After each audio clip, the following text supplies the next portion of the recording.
New tonight, the Red Cross is making sure its volunteers are ready to respond when disaster strikes in Central Virginia.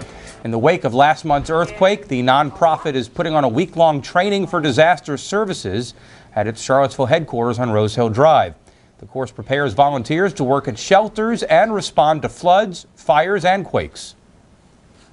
Everyone needs help at one time or another, and I guess being a volunteer, this is how we can go out and help, you know, to give back to the community, to help people in need, to be a service.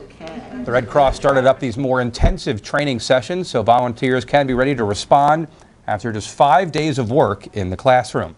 The Red Cross is also assessing the damage, physical and emotional, from the earthquake that rocked Louisa County. A disaster relief team was dispatched to the quake zone today. NBC 29's Matt Tallhelm shows us how the team connected nearly a dozen victims with the services they'll need to survive this traumatic experience and rebuild.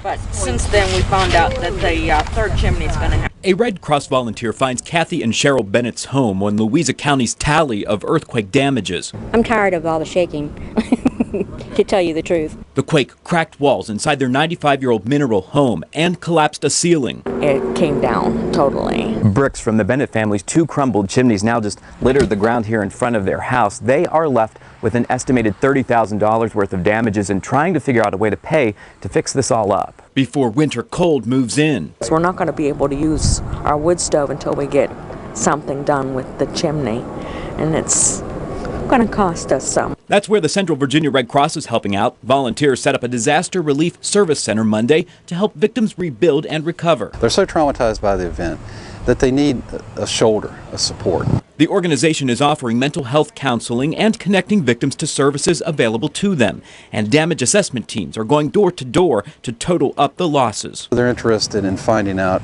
about the resources in this community and elsewhere that are available to them should they have any questions or needs. They gave us some numbers to call and just to go through the process and see what happens. The Bennetts hope this visit is at least the start of the long road to rebuild their family home. There's a lot of, what hoops to jump into. That was NBC 29's Matt Tallhelm reporting. The Red Cross has taken 800 phone calls for help since the earthquake 13 days ago. Volunteers plan to return and host another disaster relief service center if the community needs them to. You can connect to resources by clicking the news link at NBC29.com.